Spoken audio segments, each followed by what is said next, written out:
We have all been there. You're in an interview and suddenly out of the blue, there's a gotcha question. These questions are the questions that are designed to kind of freak you out a little bit, to maybe surprise an honest answer out of you, and to see how you react when you get a really difficult and often unexpected question. So, how the heck do you handle these? We're going to talk through that a little bit today. So, first thing you can do is before you have an interview, really spend some time studying your resume. And I know that that sounds really silly. It's your resume. Obviously, you know it. But the more familiar you can get with each little step of it, how you've described things, the years you had those experiences, under whom you had each of those experiences, all of those kinds of details, the more likely you are to be able to draw upon that to answer those more difficult questions. Now, it's okay if the first thing you do when you get a really surprising question is have a little bit of a moment of panic. We all do that. And just try not to stay in the place of panic. So you're going to have that moment where you go, oh my God, fine. You're going to take a nice deep cleansing breath.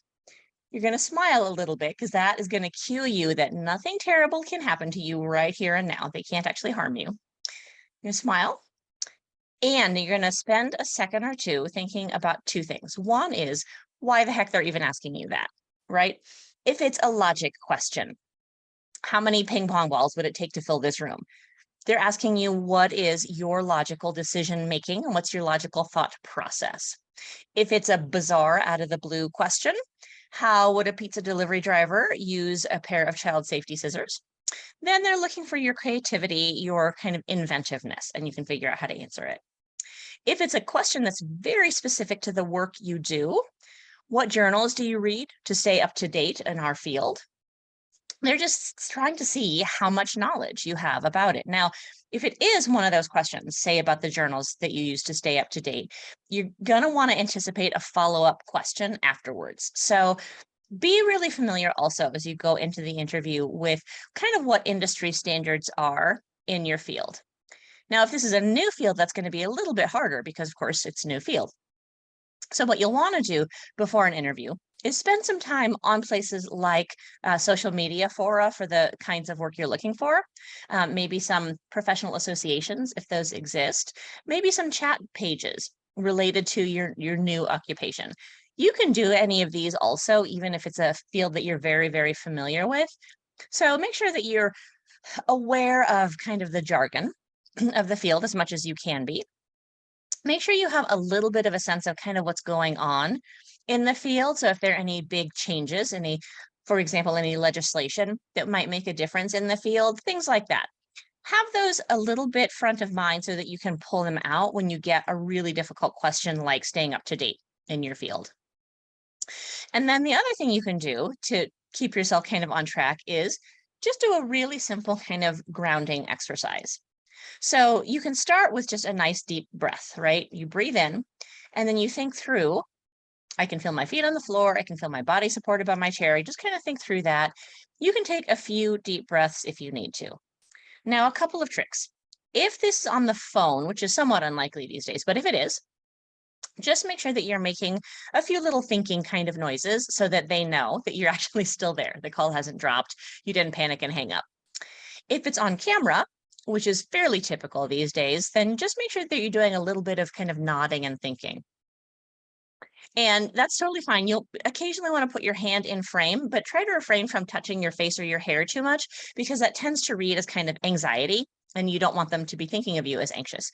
You can, however, do a little bit of a kind of thinking with your pet. So do a little bit of obvious thinking. You can refer to any notes you have. You can even be somewhat obvious. Oh, you know what? Hold on. I have a story about that. Let me just check. Totally fine to do.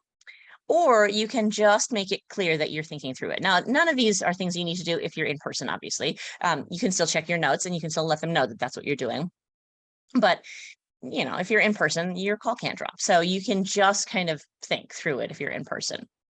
To buy yourself additional time when you're answering a really tough question, you can do some things like repeat the question. You can say, "Ooh, that's a really good question." You can say, "Ooh, that's tough. Give me a moment to think about it."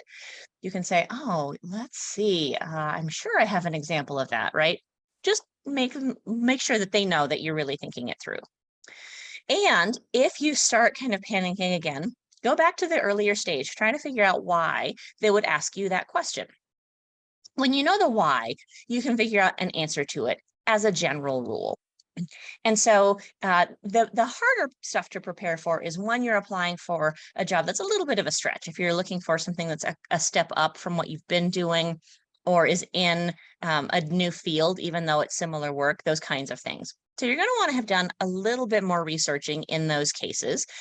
So you have some stuff that you can talk about in the field. And sometimes it will be a little bit theoretical. So if they say, tell us about your management style, for instance, and you've never managed people before, you'll just want to know a little bit about what managing people looks like. And then you'll want to be a little specific with it. So try to avoid very general answers, even for these gotcha questions. You don't want to say, I'm a manager who has a very open door policy, because that doesn't really mean anything.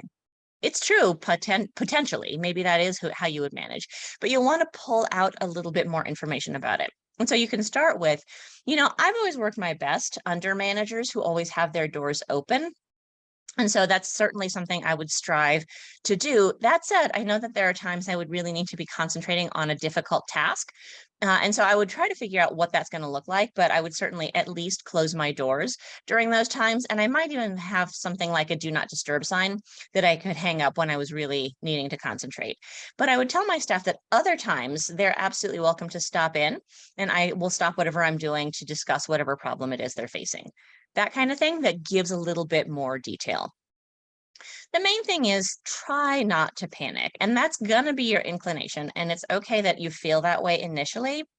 They're not going to ask you these questions for no reason, right? And so really kind of grounding yourself in your background and why you're applying for this job at all is going to help you feel really secure as you're going through the process of applying for the role. If all else fails and you start to feel really panicky, here's a trick from the treatment of panic disorders that I have found really useful in high stress situations. What you can do is reground, take a nice deep breath, and without moving your head, mentally list 5 things that you can see without turning your head. So they'll ask you a really hard question and you'll have that moment of panic and you'll think, okay, I can see my pen. I can see my notepad. I can see my coffee cup, right? And you'll just go through that list of 5 things. And if that doesn't do it, if you still feel panicky, you can list 5 more. You can incorporate your other senses as well if there's enough input. So you can list 5 things you can feel, 5 things you can hear, etc. It's unlikely that there'll be 5 things you can smell, but stranger things have happened. So those are going to help you get out of the sort of panicky sensation. And then you can dip into why they're asking you the question. Now, the trick here is try not to worry about how much time this is taking. It's totally fine to take as much time as you need to give a thorough answer to a question. So give yourself time, give yourself space, and as you need to, make sure that you're kind of giving them little indications of your thought process. Yeah, so I think, right, just let them know that you're thinking. All right, I hope this is helpful. I hope you don't get very many of these gotcha questions. And I hope if you do, you now feel a little bit more prepared to answer them. Have a great weekend. I will see you around here soon.